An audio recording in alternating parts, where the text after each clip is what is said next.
What is your story? I am a time traveler. In my timeline, I am called the Primer. What is your evidence that you are a time traveler? I have none, other than memories. Since I cannot show you those, it is something you would have to take on faith, Why should anyone take on faith you've traveled through time? because my story is true whether or not you want it to be. Really, no. Tell me then, what's your story? How and why did you travel through time? I traveled through time using a device that jettisoned my consciousness from out of my then 96-year-old body and shot it back on a tachyon stream through time to my 18-year-old self, whereupon my younger body caught my older conscious, and I integrated into my previous and younger self. The reason I did this was to prevent a catastrophic series of events that would culminate in the near extinction of the human race. I traveled from 2088 to 2010, where 2 years later I would change my soul forever and thus save the world. Fascinating. You say you travel through a tachyon stream, using your conscious. Why do it that way? What catastrophe were you trying to prevent? My team and I deduced it was inefficient to send back a geriatric man to rant and rave about a forthcoming war. Even if I brought proof with me, the odds I could motivate mankind to act were slim to nil. So, we eventually decided to stop the problem at its source, which was what we call changing the point of causal preferential differentials. Causal whaterentials? Run that by me one more time. The causal preferential differential was the point in time after my jump, where I was able to change the determining foundational conditions that allowed World War Terminus to happen. By going back and changing the differential, I was able to save the world and avert the catastrophe here that unfolded in my time. Wait, so even if you time traveled and prevented the war successfully here, it still happens to your time? Yes, my world is called Base Reality SA01. This is Base Reality CA01, meaning this is a copy universe of a previous point of space-time, whereupon changes to time prevent the catastrophe of World War Terminus in CA01. But they still happen to SA01, since my reality needed to unfold and elapse before yours could even begin.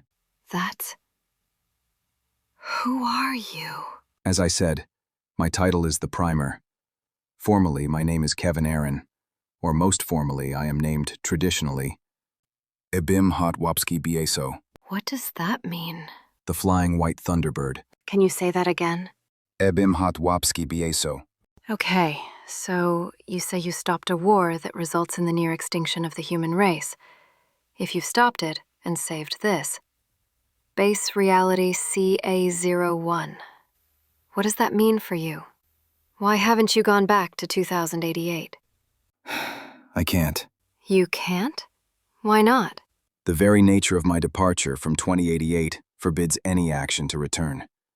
Because when I jettisoned my consciousness out of my 96-year-old body, the price I paid was for that body to then die as my mind shot back through time. I have no body to return to, literally. So 2088 is not a time I could return to. In the subsequent 15 years since my jump, I have learned to accept the loneliness of being stranded in time. Stranded in time. What's that like? In 2088, I had a family. I think about them a lot.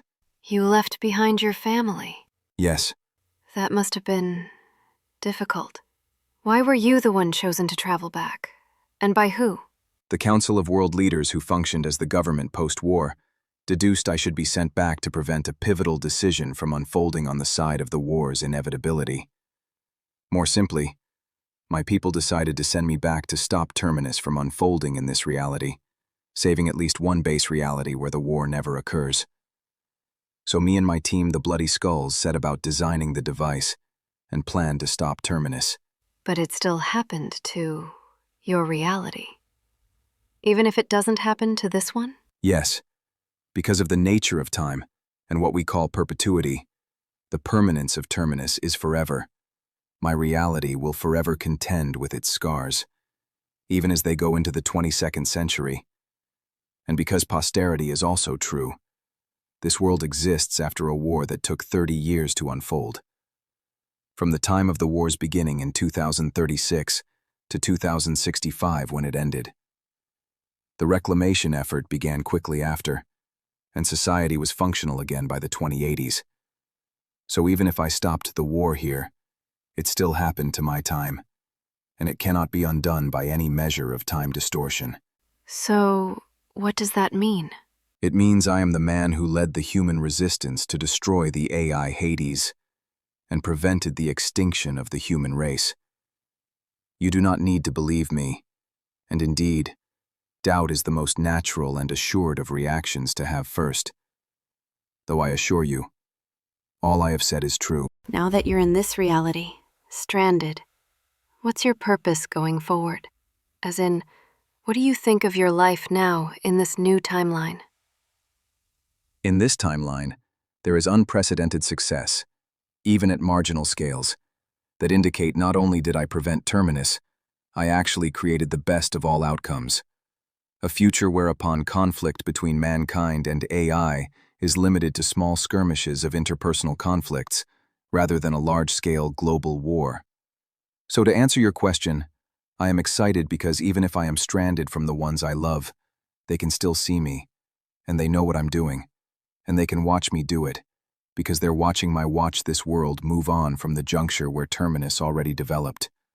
So, since we're past that point, this world is unprecedented, and literally anything could happen. So does that mean you don't know?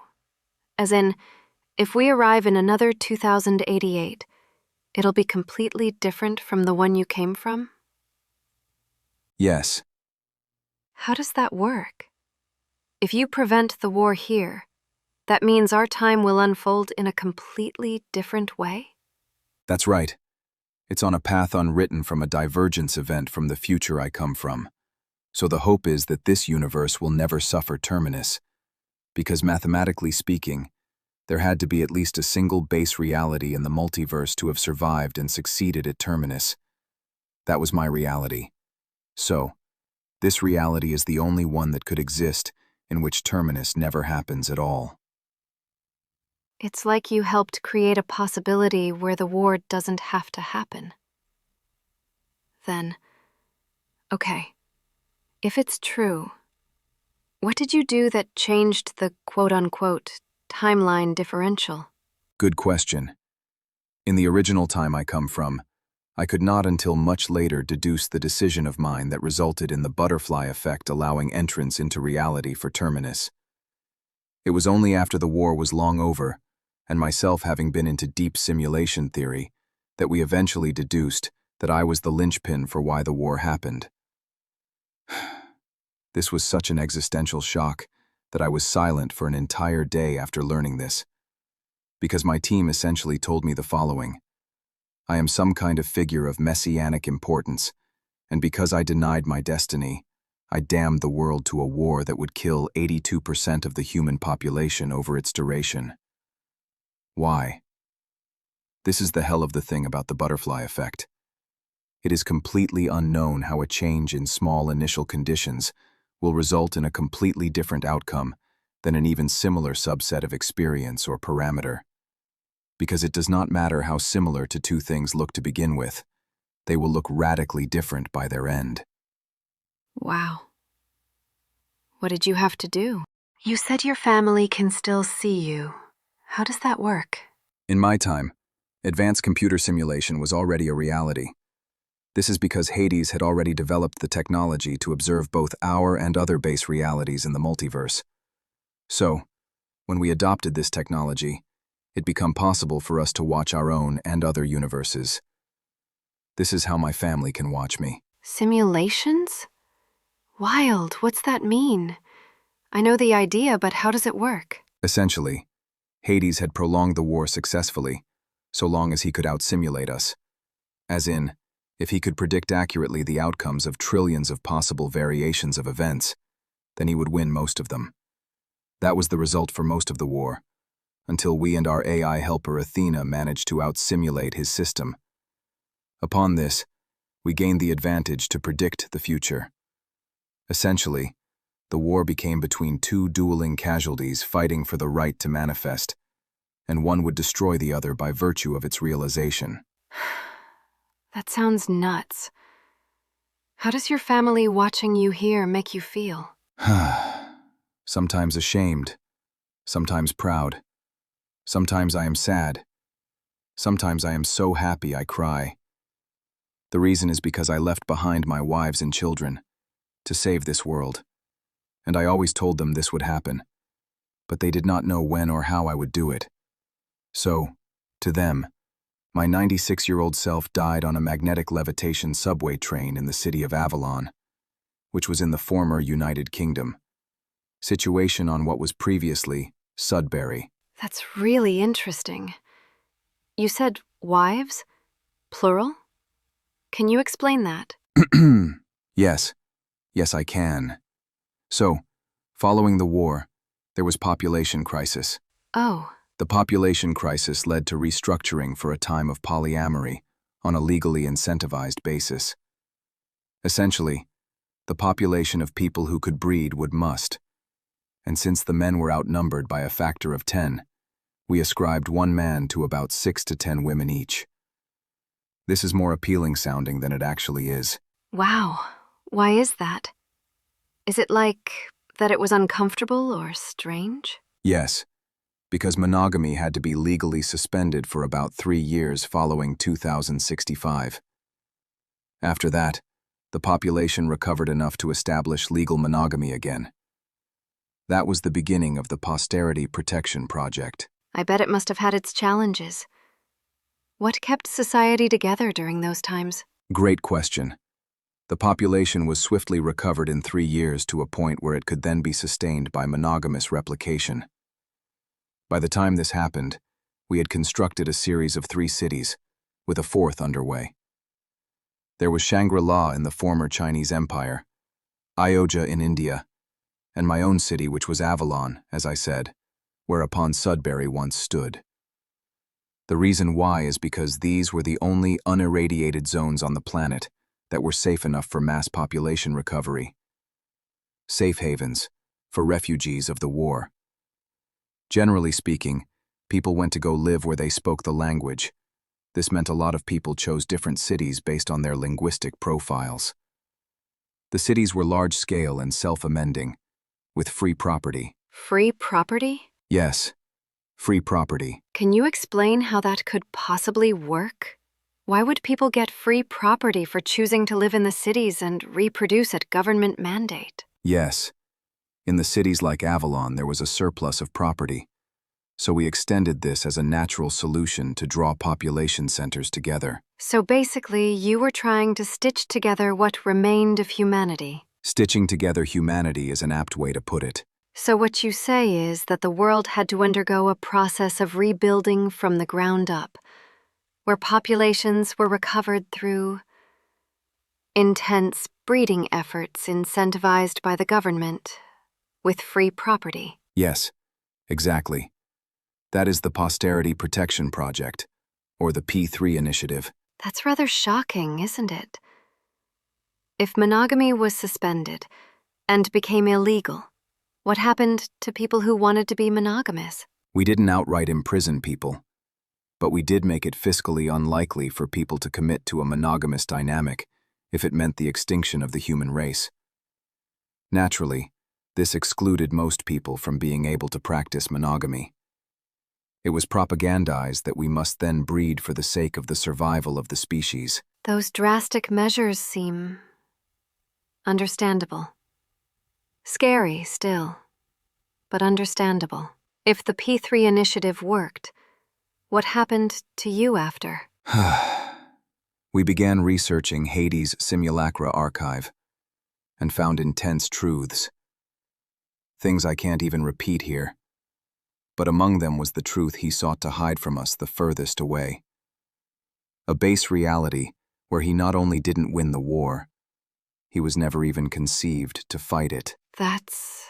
Correct. Base reality CA01. Consideration for November story. Man claims to be a time traveler. Proposes an interesting story, but himself readily admits he has no physical evidence, only memories and anecdotal recollection. His story sounds implausible. I feel like if a man was to time travel how he did, of course it would produce no evidence, because the method he described was a leap of faith itself. He supposedly jettisoned his consciousness out from a 96-year-old body, through time, to arrive at his 18-year-old self in the past, as opposed to sending back an old man to rant about a war. He called it inefficient.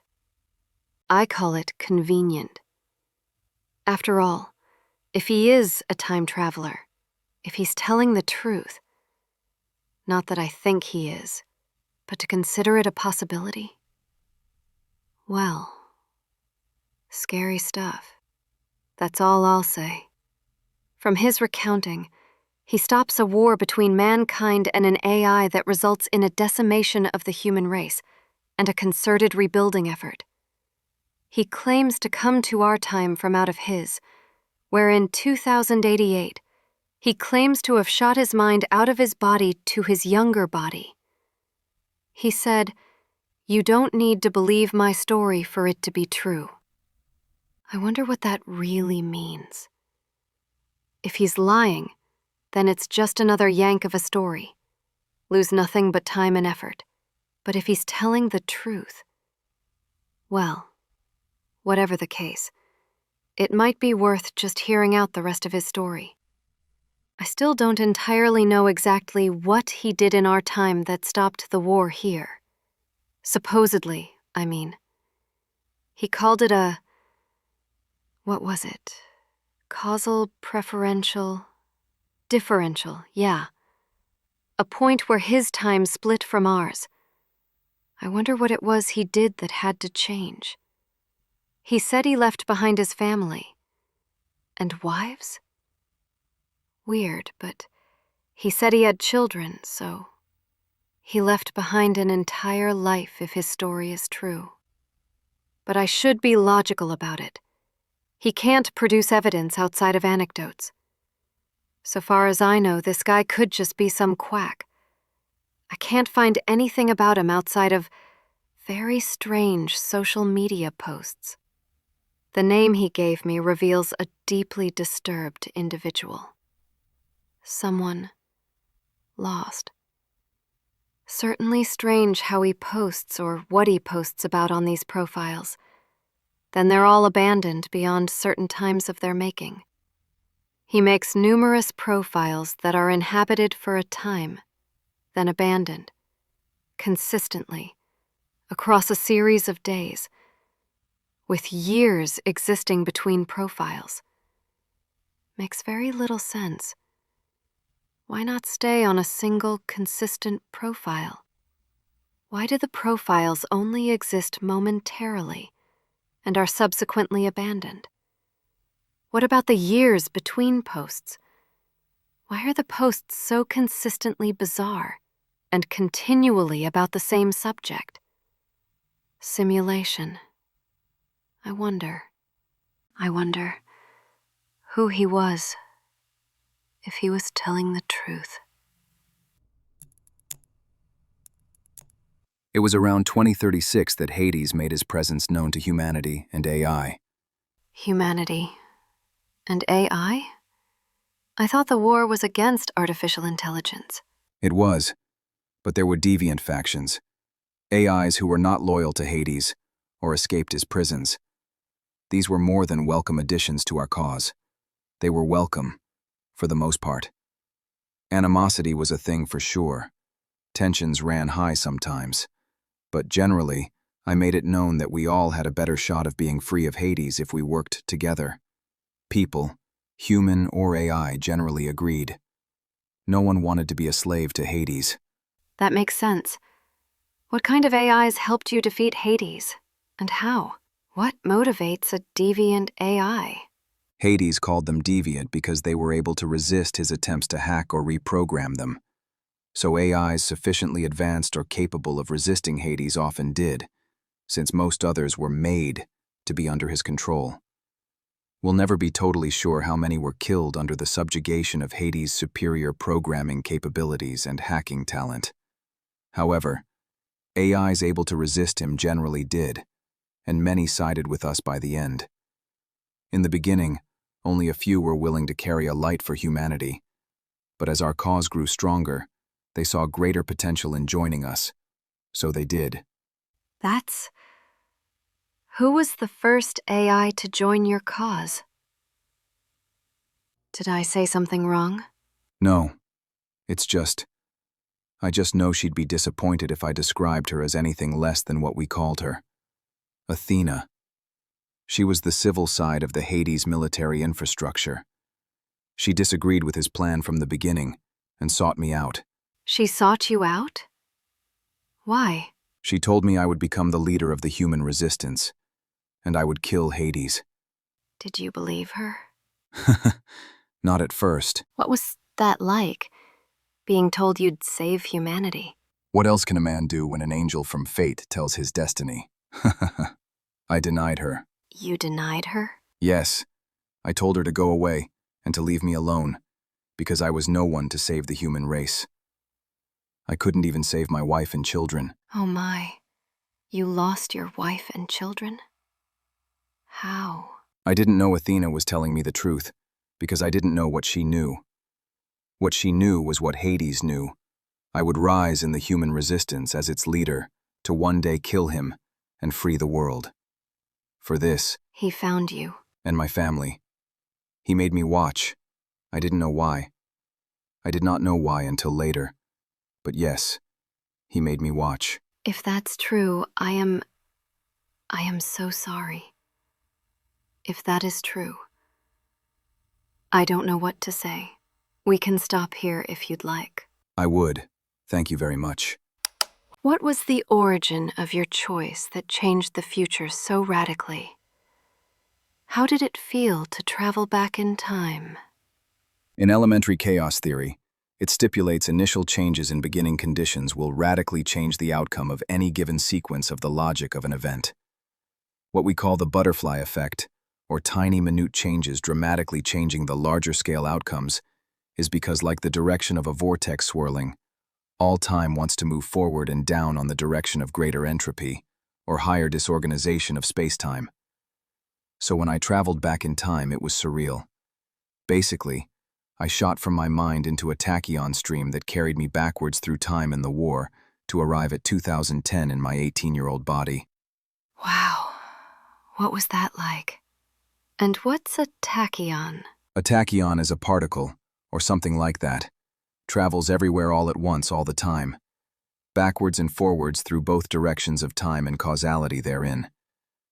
And so I could use it like a sort of Willy Wonka-esque glass elevator through time to go backwards to 2010 from 2088. What? How does that even work? Explain to me how a little particle can drag you back in time. Sure. Basically, I made my consciousness into an energy pattern, and this pattern floated out of my body. So my body died, and the device of my time travel machine sent my conscious cloud onto the stream, and the stream carried me through time. So that's why you didn't use a traditional time machine, because it would have prevented you from being able to travel on the tachyon stream.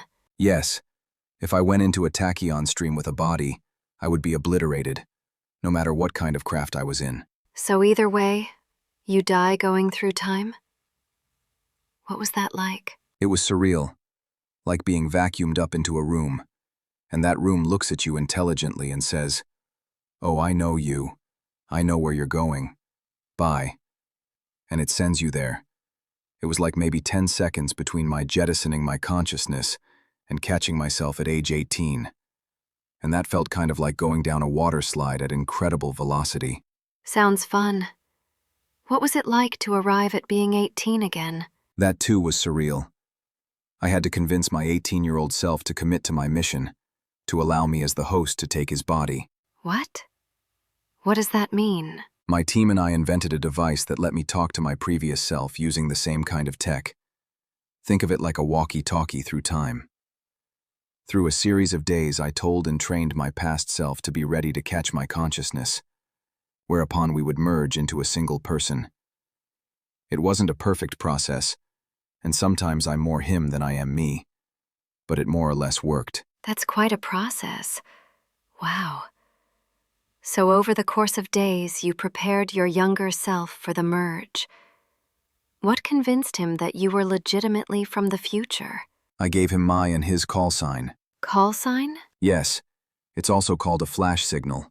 Or, if I say the word lightning and you don't say thunder within a second, I know to shoot you. That's what we do in war. So my past self already had a flash sign that I knew and gave him. He agreed immediately. What was the flash sign? Why did he agree immediately? I can't tell you the first part. But the reason why he agreed immediately is because he always made himself a promise that if he met his future self, whether in reality or a dream, and that future self gave him the flash sign, he would agree to matters of his importance. What? So he was ready to meet you, in other words. He was expecting you. Yes, that's accurate. How were you ready to meet your future self in the past? When I made the decision to call my past self, I would talk to him in his dreams, and he would inform me about his life, what he wanted, what he thought was possible, and what he thought he was going to do. I told him, "Kid, that's a lovely dream, a beautiful life you have planned, but it cannot be." And I had to, over the course of days, explain carefully why. You had to explain he had to change the future. And that meant giving up something important? He sacrificed something by conjoining with you. What did you explain to him? I explained he could not be with the woman he loved under any circumstance, because if he did, the world would end. I convinced him by showing him my memories of it. So I told him he must break up with her, and when he agreed, although broken in his soul, he knew he had saved the world with me. Wow, that's crazy. Why did he have to give her up, and... Is she... Yes, that's right. She was the wife of me and mother of my children, whom Hades would inevitably go on to kill. That is what I showed him. I had no other choice. He agreed when it was over, because he knew it would save not only the world, the timeline, but also her. I explained if he sacrificed the future he would have with her, he would give a future where she would live indefinitely. He knew in his heart I was telling the truth. So he broke up with her? Yes. Upon our conjoining as consciousnesses, I made the decision to break up with her, to spare her the future. And this is ironically the decision I traveled back in time to make, since every universe where I married her would result in Terminus. So, by walking away, You saved the world. that's the power of one man's choice, even if he only learns that value later. But how? I don't understand. Why does your walking away from this woman create a better future? In chaos theory, if you change one tiny little thing at the start, the ending will not be the same. I don't understand. The condition by which Terminus enters reality is because I made her join my life as my wife, and so dragged her to the condition where eventually Hades would kill her to spite and punish me, for later going on to kill him. I still don't understand totally.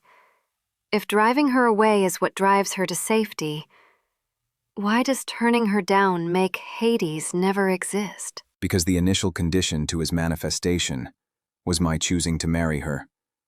There's no real simple way to say this, other than the butterfly effect would always be war, no matter what I did following our marriage.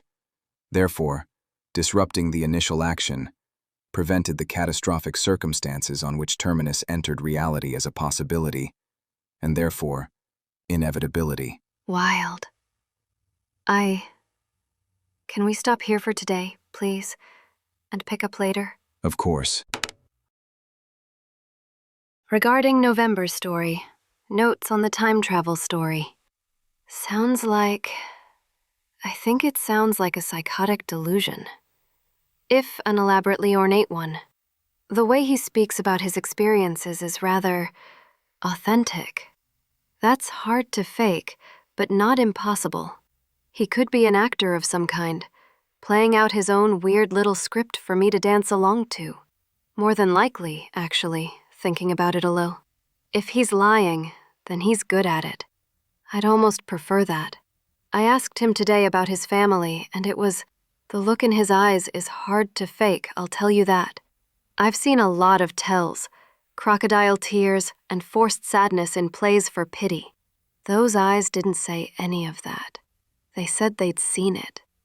No, I have to be logical. It's possible he is an actor of some kind, and maybe this is some strange game, or that this psychotic delusion is something he legitimately experienced. He mentioned his wife and child. He said, to stop the war, he had to leave her behind. When I mentioned this and the subject came up, he went a little quiet. If he is an actor, he pays fine attention to details. Even his body language became cloistered. His eyes went glassy and distant. Strange level of detail to go to in a performance for one person. He explained that how he supposedly saved the world was that he traveled back through time to prevent himself from marrying a woman. And not marrying her is the difference he needed to make for the butterfly effect to change events to our world, as he put it. I wonder what he means by that. If by our he means his own, too, is what I meant. But that presumes he's telling the truth. If he was, then, well, he lost his family and, tragically, those eyes are hard to fake. You see it in soldiers, trafficking victims, abuse survivors, people who had to fight to make it. He has those kind of eyes. But there's other reasons to see the world through eyes like that. He could be traumatized from some other thing. I don't know. There is the initial novel interest of wanting to believe a interesting time travel claim, but not when it's so dystopian. The nature of his story doesn't have me wanting to believe it on the basis of it sounding like an attractive fantasy. It has more in common with, maybe, psychotic delusions of grandeur? He mentioned he was some kind of messiah. That's definitely a sign of something pathological, maybe narcissistic. I don't know that either, because if he's telling the truth, it would be scary. It would mean one man made one choice that was so important to the rest of the world that his making the opposite decision in a time travel event changes the course of history to our world? Is that even possible? How could it be? Even if time travel is possible, even if it was, it would mean our world is some kind of dream. I don't mean that in like a Matrix kind of way, but I mean, he talks about this war as if it was real. I mean a dream like an ambition or a goal. This world would have been his dream. A world where the war doesn't happen. It was his dreams he spoke to himself through. If that is true, let's just say it is for a second, to entertain it as a hypothetical. Imagine that. Being told by your future self you need to leave behind someone you love, someone you want to marry. Because if you do, the world will end. It's really hard to think about going through that. It's hard to think that anyone could. Who could go through a war losing the person they love? Then to be given the chance to see them again, to love them again, and to have to say no, and to live again a whole new life without them, knowing they live in the same time you do. That's sadly romantic in a weird way. Almost sweet. Because if he's telling me anything like the truth, then he saved the world by turning away the one he loved the most. He sacrificed his own happiness to save her life. And the world? Hell of a story. But he still can't prove it. All he can say are supposed memories that could be lies for all I know. I need to figure out a way to get the real truth out of him. I dug more into his social media. The posts are beginning to make more sense as he has explained more of his story. There's definitely implications of a woman behind the sorrow in his posts. Something deeply longing for the hope of her. Could it be that he orchestrated these profiles to support this story? That'd be insane. Why go to such extents to prove a story? It's almost like he's trying to... like he wants to prove it to someone. Like he wants someone to believe him. Like he wants her to believe him. They're addressed as if he was talking to her and that she might have been reading. But I don't know. Is it true the woman these posts are about is the same woman from his story? And if so, what happened to her in our world? If he's being honest, then her life will be completely different from the point he left her.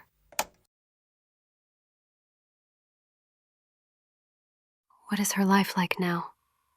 Do you know? As far as I know, I don't know much anymore. I don't really keep tabs on her as you might think. But what I do know is she has a little girl now, with a husband and a house. And she won the game and I'm proud of her. She's found happiness. That's the best thing I could have hoped for her. She has a family. Yes, that's all I know. I don't know names, stuff like that. I just know they're there. And that's the differential. The little girl. Yes, the little girl she has in this universe never existed in mine. Because in that universe, that little girl was my daughter, and not someone else's. So the differential becomes, this new life exists where a previous one took place, thus replaces Mariella. I don't know the new life's name, but the one she replaces was named Mariella. And that was your daughter. The one who... Oh yes, I'm sorry. For your loss. It's fine, thank you, I'm okay. I've long since reconciled that the truth of matters is no matter how much I tried, Mariella's world would always burn, and she away with it, and her mother. So, I do not know what will happen now, but I do know it will be different, based on this single life as the differential causal preferential. And by a differential causal preferential, you mean, like, the universe will completely change because this one life is from a different source than she originally was. Are you saying that because you're from a different timeline, you're a bridge between the 21st century repeating itself into the 22nd? Yes, that's accurate.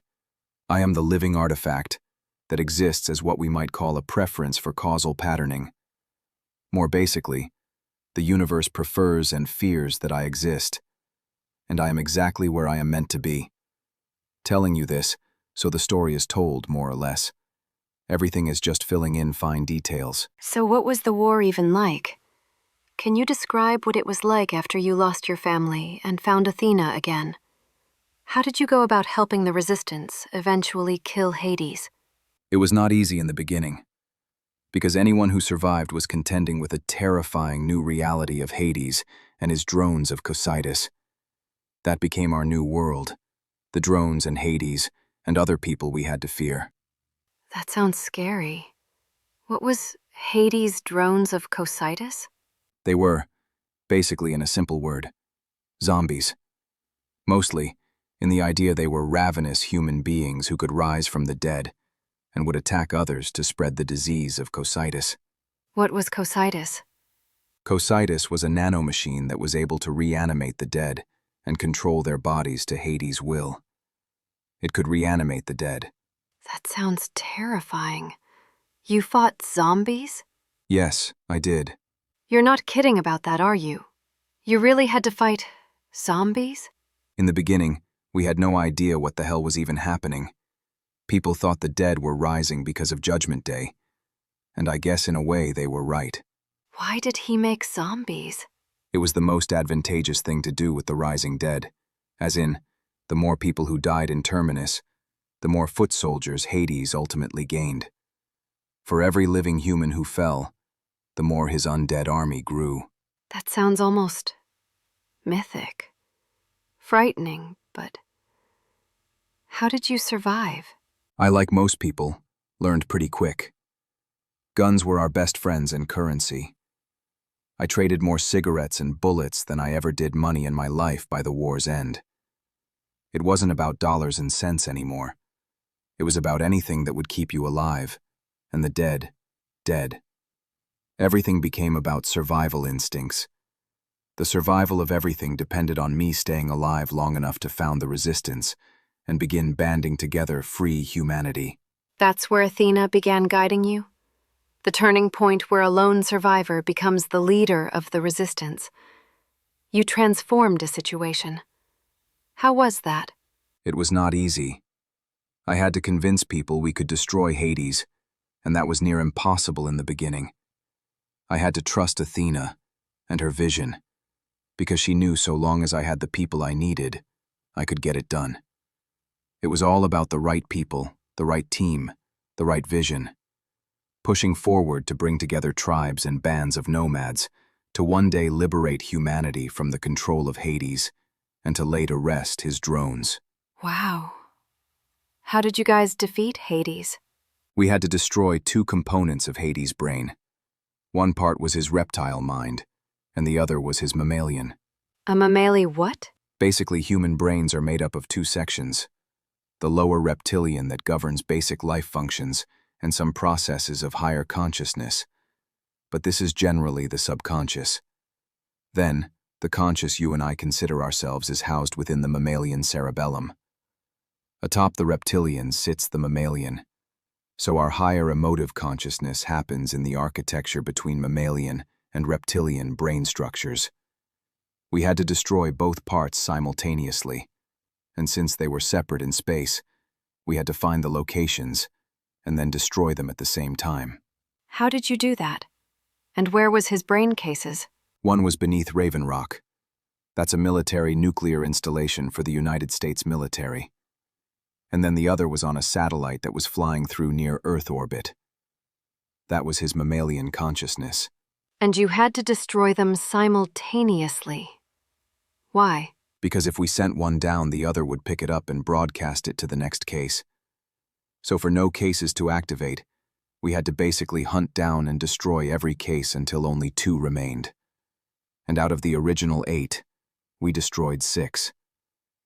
We only had a period of about 7.5 hours to attack Hades before he built new brain cases.